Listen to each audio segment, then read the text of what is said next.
Eh, Assalamualaikum warahmatullahi wabarakatuh. Shalom.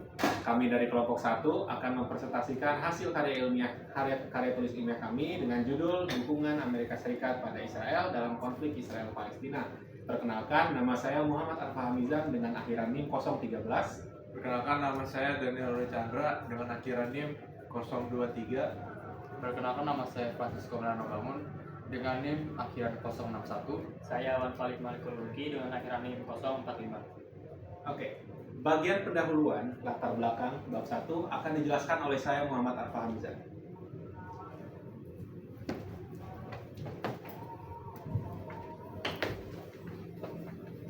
Baik, inilah bagian latar belakang dan pendahuluan kami. Kami akan pertama saya mewakili tim kami akan membahas mengenai latar belakang konflik Israel.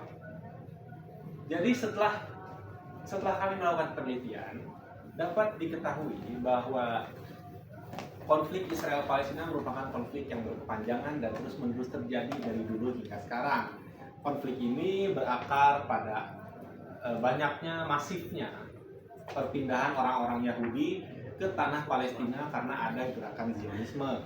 Menurut mereka, tanah Palestina itu merupakan tanah kelahiran dari moyang mereka, sehingga mereka berbondong-bondong untuk berpindah dari penjuru dunia, orang-orang Yahudi dari penjuru dunia, terutama dari Eropa, ke tanah Palestina, seperti itu. Nah, konflik Israel-Palestina ini sudah memakan banyak korban tentunya, dan juga memengaruhi banyak aspek seperti aspek ekonomi, aspek politik dan sosial dan lain sebagainya. Ya, bisa kita lihat bentuk-bentuk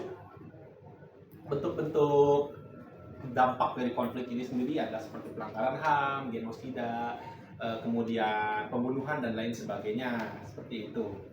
Nah, kemudian yang kedua ada latar belakang dukungan Amerika Serikat pada Israel, di mana seperti yang kita ketahui, Amerika Serikat memang mendukung Israel sudah pasti, karena Israel hampir memiliki ideologi yang sama dengan Amerika Serikat. Selain itu, Amerika Serikat menjadi negara pertama yang mengakui berdirinya negara Israel di tanah Palestina di era Harry Truman, Presiden Harry Truman. Dia mengakui bahwa Israel adalah negara. Dia orang pertama yang mengakui hal tersebut. Kemudian bentuk-bentuk dukungan ini seperti pemberian senjata, kemudian suntikan dana, pengiriman pasukan ke Israel dan lain sebagainya. Itu adalah bentuk-bentuk bantuan yang diberikan Amerika Serikat pada Israel, seperti itu. Kemudian selanjutnya ada rumusan masalah, di mana kami merumuskan 3 masalah di karya tulis ilmiah ini. Yang pertama adalah apa dampak dari dukungan Amerika Serikat terhadap Israel ke Palestina. Kemudian kira-kira apa yang akan mempengaruhi keseluruhan konflik dari dukungan Amerika Serikat kepada Israel ini. Yang ketiga adalah bagaimana media massa dari Timur Tengah dan Barat untuk meliput berita dan memasukkan berita mengenai dukungan Amerika Serikat terhadap Israel ini. Kemudian selanjutnya ada metodologi. Metodologi yang kami gunakan, kami menggali informasi mengenai dukungan Amerika Serikat pada Israel menggunakan teknik analisis wacana kritis, di mana kami menggali bagaimana kami juga menggali bagaimana media-media memberikan tanggapan, meliput berita menggunakan kebahasaan dan lain sebagainya. Kemudian selanjutnya ada tujuan penelitian. Tujuan penelitiannya yang pertama adalah untuk mengetahui bagaimana dinamika konflik Israel-Palestina serta bagaimana bentuk dukungan-dukungan yang diberikan Amerika Serikat pada Israel. Kemudian kami juga karya tulis ilmiah ini juga bertujuan untuk mengetahui bagaimana perspektif media Barat dan media Timur Tengah dalam membangun dan meliput berita mengenai dukungan Amerika Serikat terhadap Israel ini. Selanjutnya yang terakhir ada manfaat penelitian. Bagi kami, manfaat penelitian ini yang pertama adalah sebagai penambah pengetahuan mengenai konflik Israel-Palestina dan bagaimana bentuk-bentuk dukungan Amerika Serikat kepada Israel. Kemudian yang kedua yaitu bagaimana untuk mengetahui bagaimana berita-berita atau media massa memberikan berita mengenai kebangsaan dan lain sebagainya. Lalu sebagai implementasi dari pembelajaran bahasa Indonesia kami selama 1 semester di Universitas Pertamina. Kemudian untuk bagi orang lain, semoga karya tulis wilayah ini dapat digunakan sebagai sumber ilmu pengetahuan dan sumber ilmu pengetahuan baru ya, terutama mengenai konflik Israel Palestina dan dukungan Amerika Serikat terhadap Israel. Selanjutnya bagian bab 2 yaitu teori akan dijelaskan oleh rekan saya Pak. Terima kasih.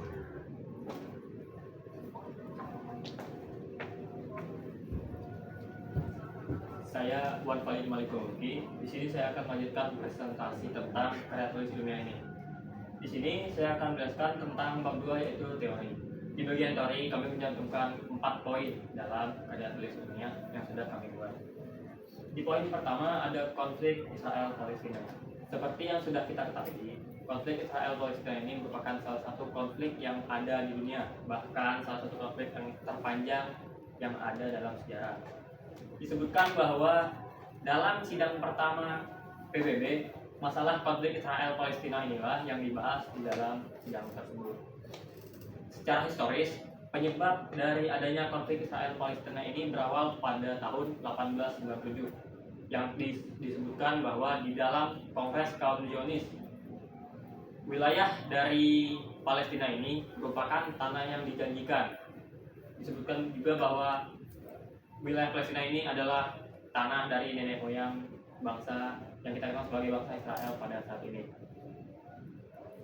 Hal ini tentunya menjadi suatu konflik karena Israel ingin membangun suatu wilayah di dalam kawasan suatu negara, yaitu negara Palestina. Faktor yang menyebabkan keberhasilan dari Israel adalah dari ideologi yang dianut dari kaum Yahudi tersebut, yaitu kaum Zionisme.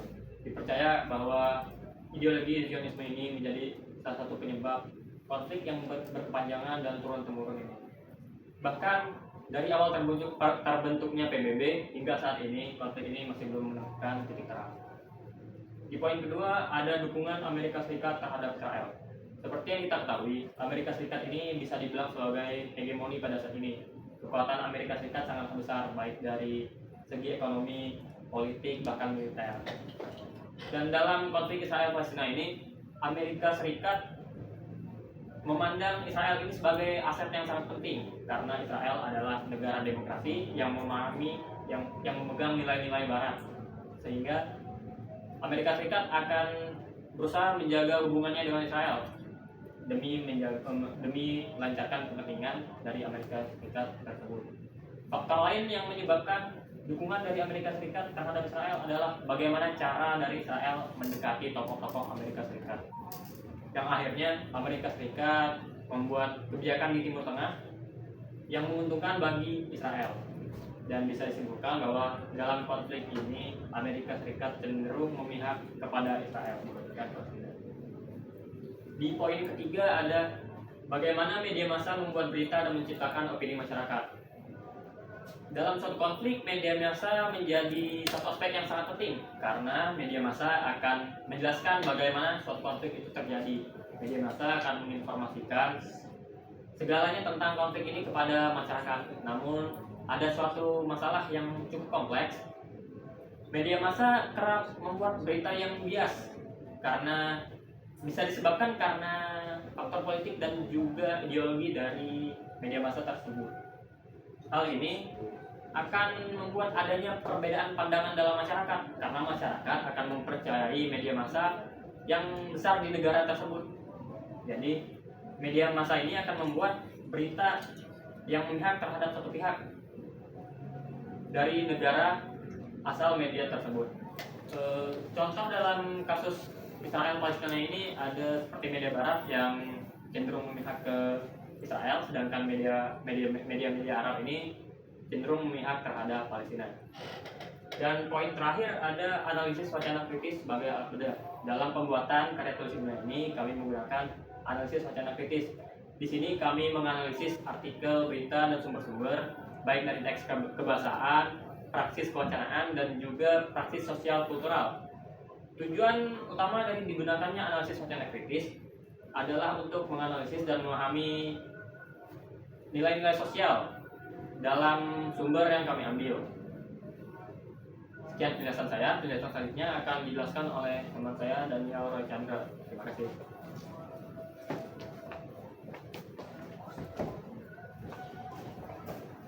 Ya, perkenalkan nama saya Daniel Roy Chandra.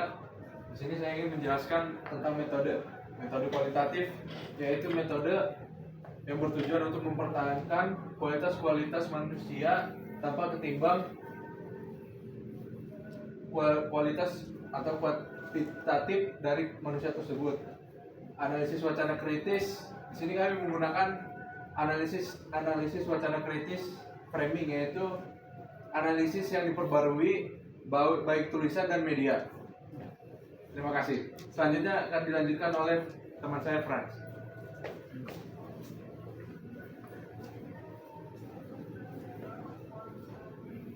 Oke, nama saya Francisco Nanobangun dan saya akan menjelaskan bab 4, yaitu pembahasan. Saya akan menjelaskan dukungan Amerika Serikat pada Israel, yaitu alasan dan bentuk dukungannya dan dampak pada keseluruhan konflik. Jadi yang sudah kita ketahui bahwa Amerika Serikat ini sangat condong pada Israel. Seperti teman-teman yang saya katakan, 11 menit setelah Israel mengumumkan kemerdekaannya, Presiden Harry Truman langsung mengakui kemerdekaan negara Israel. Dan pada waktu yang berdekatan juga terjadi tragedi di Eropa, yaitu tragedi Holocaust. Dan tragedi Holocaust itu adalah kurang lebih pembantaian kaum Yahudi di negara Eropa, dan pelaku pembantaian tersebut adalah Nazi Jerman. Nah, Harry Truman menggunakan strategi menggunakan simpati masyarakat, secara tidak langsung mata dunia lebih simpatis terhadap kaum Yahudi yang tertindas oleh rezim diktator Nazi Jerman ini. Dan seperti yang saya katakan, Harry Truman menggunakan kesempatan ini untuk mencari simpati dan untuk seperti kayak menghapus fakta bahwa Israel ini sebenarnya sedang menjajah wilayah Palestina atau bagian Timur Tengah itu. Dan jadi alasannya juga adalah pastinya Amerika Serikat ini mencoba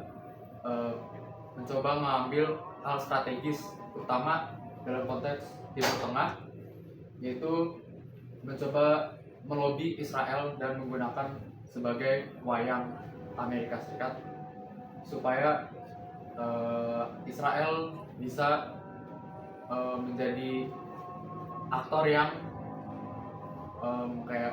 seperti membantai dan menaklukkan negara-negara di Timur Tengah lainnya.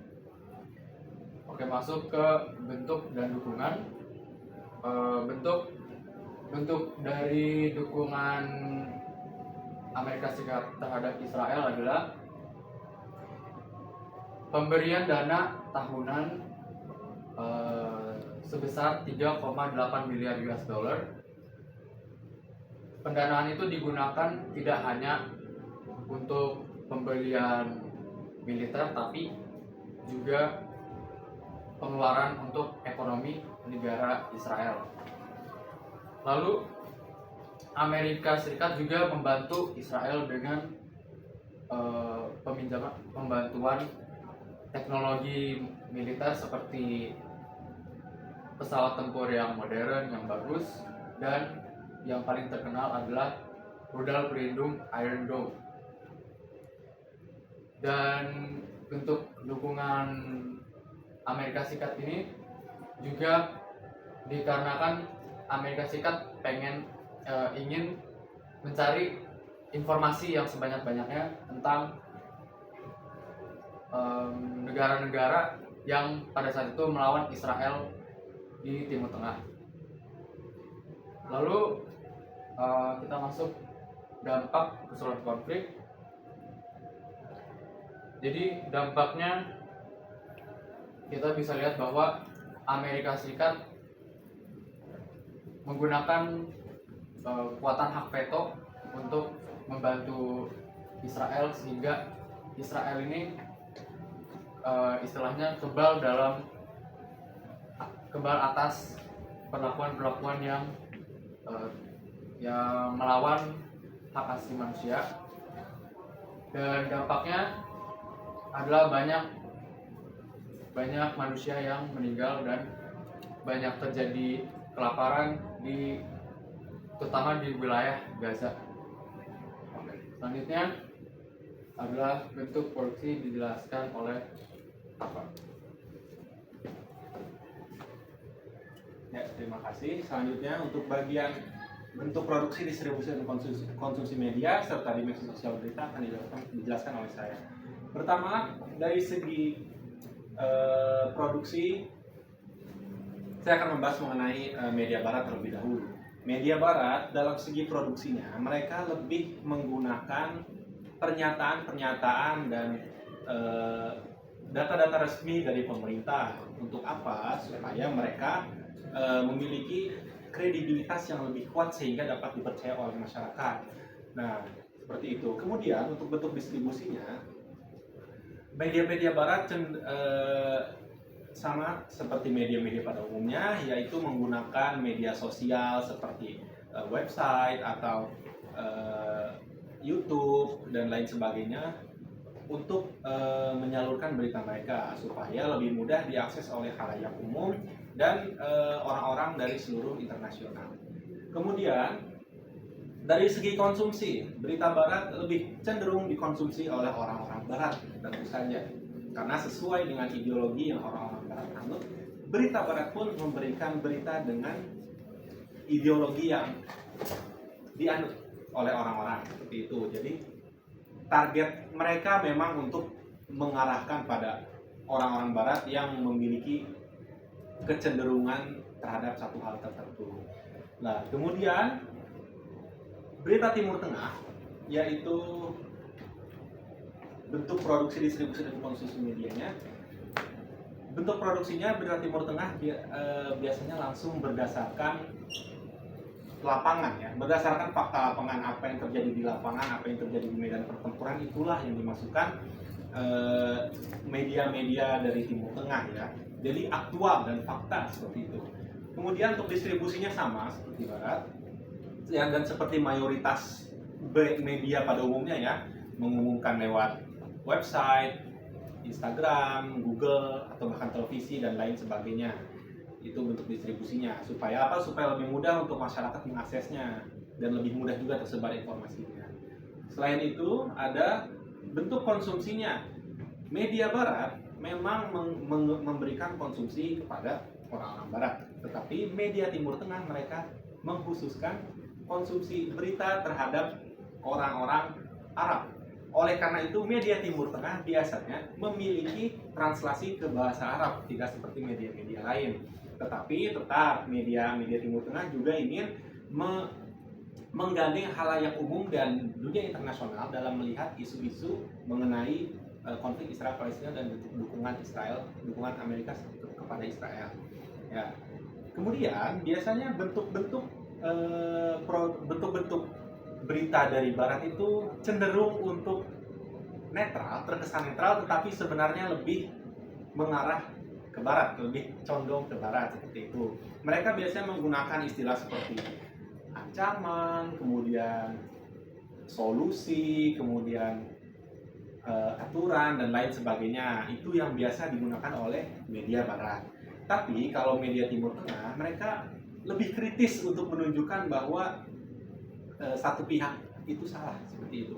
Mereka lebih kritis, mereka lebih sering menggunakan bahasa-bahasa seperti pendudukan, genosida, ethnic cleansing atau pembersihan etnis, kemudian pelanggaran HAM dan lain sebagainya yang dapat menggiring opini masyarakat dan meningkatkan emosional masyarakat terhadap apa yang terjadi di Palestina seperti itu. Kemudian dari segi dimensi sosial berita, dimensi sosial adalah bagaimana berita tersebut sampai ke masyarakat dan bagaimana masyarakat melihat hal itu.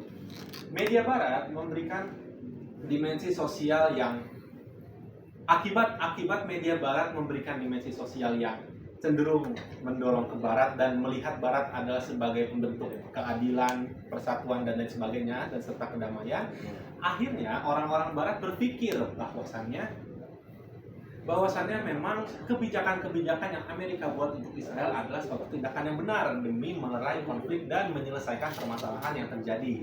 Berbeda dengan Timur Tengah yang dimensi sosialnya adalah orang-orang Timur Tengah dan halayak umum juga ya tentunya, tetapi lebih difokuskan pada orang Timur Tengah. Orang-orang yang membaca berita dari media Timur Tengah biasanya cenderung melihat Amerika sebagai aktor yang jahat, yang selalu mendukung satu pihak dan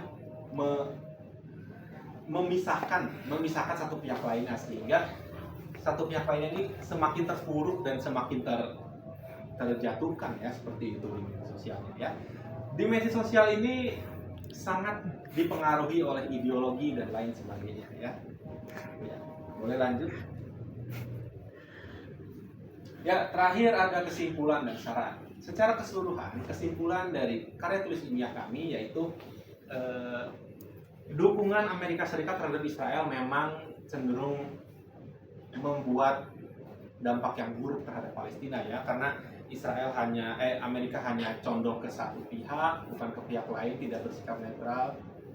Jadi memberikan pengaruh yang buruk kepada Palestina seperti itu. Begitupun media-medianya. Akibat dukungan Amerika Serikat pada Israel ini, media-media pun banyak yang membuat berita berdasarkan perspektif yang terjadi di pihak mereka seperti itu, seperti di Barat yang lebih terkesan netral atau di media Timur Tengah yang lebih terkesan mengkritisi tindakan AS seperti itu ya. Nah, kemudian untuk saran, kami menyarankan bahwa Amerika harus lebih netral lagi, tidak boleh hanya condong kepada satu pihak saja karena itu dapat merugikan satu pihak yang lainnya. Selain itu media-media baik dari Timur Tengah maupun dari Barat haruslah bersikap netral dan tidak boleh hanya condong ke satu pihak. Selain itu media juga harus memberikan informasi yang akurat dan juga faktual berdasarkan kondisi yang terjadi di lapangan. Tidak boleh bersikap subjektif, melainkan harus objektif. Baik, sekian, terima kasih dari saya. Closing.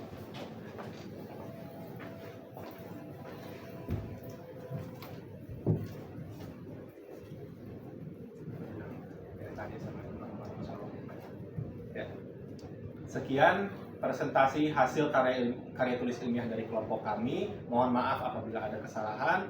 Assalamualaikum warahmatullahi wabarakatuh. Shalom. Terima kasih.